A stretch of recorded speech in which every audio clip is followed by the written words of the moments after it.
Sean, I was wondering, why don't you tell me where you were born and when you were born? Yes. Well, I was born in the year 1907 in the Midlands, in a parish which was half in County Cavan and half in County Longford. And I was born in the Longford part of the parish. My father was a teacher, and also my mother. And my father had come down from County Derry. My mother was a native of a place, but her parents were also teachers and had come from Galway and Dublin.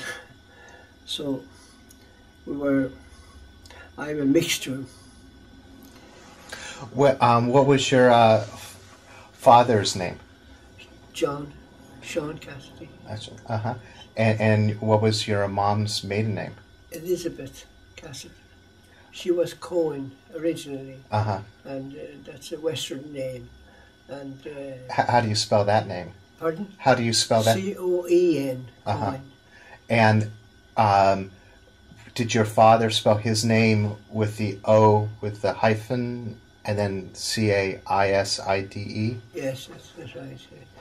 Oh, father, wasn't there was no hyphen, just as a broad O. Okay. Yeah. What was his profession?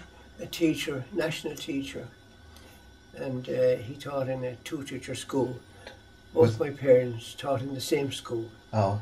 And we all got our primary education there. It was a big family of 12. Of 12? Yeah, 12 children, yes. And was music an important part of your childhood also? Oh, yes, he was very musical and taught music very well. Ear training, and voice training, and sight reading, so that we got a great training at the National School in music. He was very keen on music. He played the fiddle himself, you see, and he had a good knowledge of the theory of music, and had done some harmony and counterpoint, a lot done on his own, actually, and he was really very musical, and so was my mother. Mm-hmm.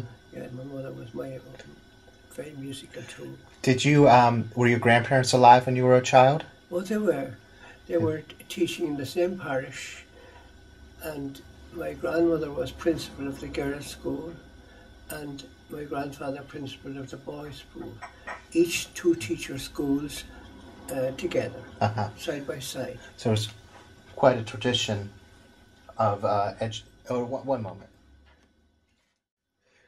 So those were your maternal grandparents, correct?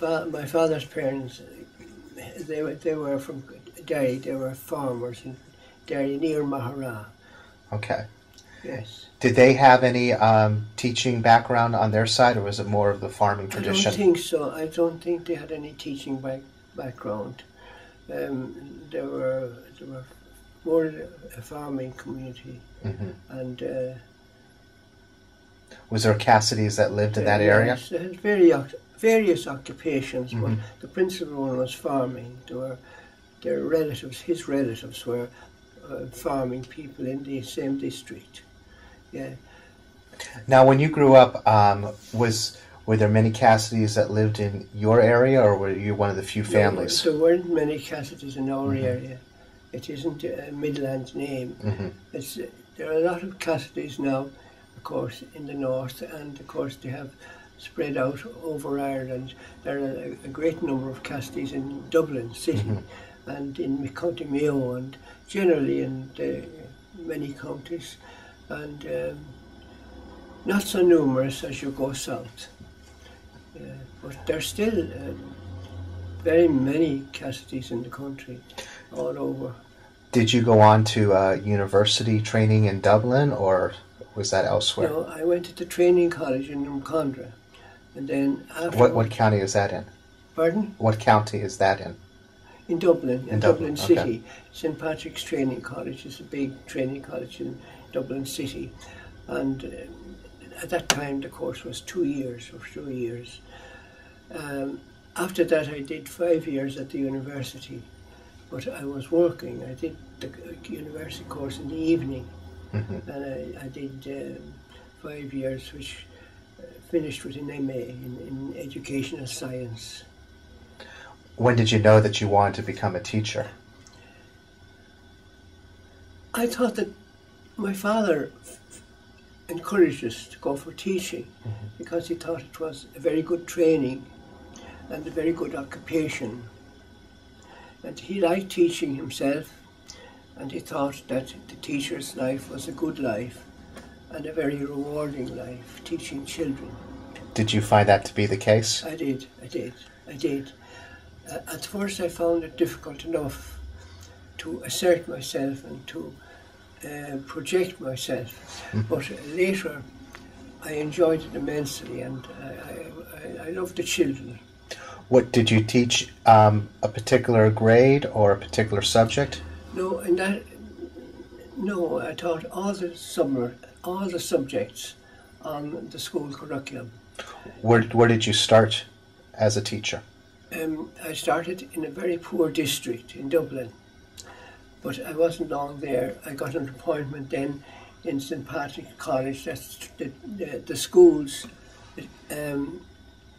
connected with the training colleges where the teachers practiced their teaching during their course in training. Mm-hmm.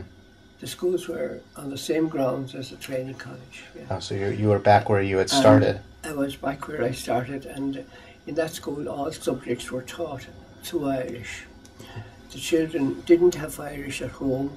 They came from city houses, but their parents were very glad that they were getting the opportunity to learn Irish.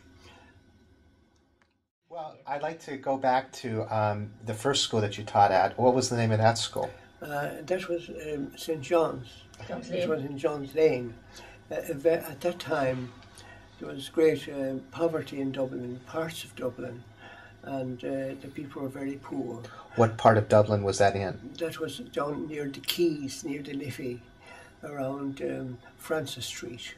And down from that, and in big areas in Dublin, there was great poverty at the time. Was this the 1920s or 1930s? This would be about 1927 to from that on. But that poverty came from the famine. After the famine, the people crowded into Dublin, hoping to get food, and they lived in tenement houses there. Sometimes a family would have only one room. Were the kids not in good clothes? Did they have shoes? No, they didn't. They didn't have any money except what they got from charity and from an occasional jobs they'd have. There was no employment in the area. Did they often come to school hungry? They did. I met they very often. They didn't get any food until they got at the break at 12:30, from 12 to 12:30, when they went out to play.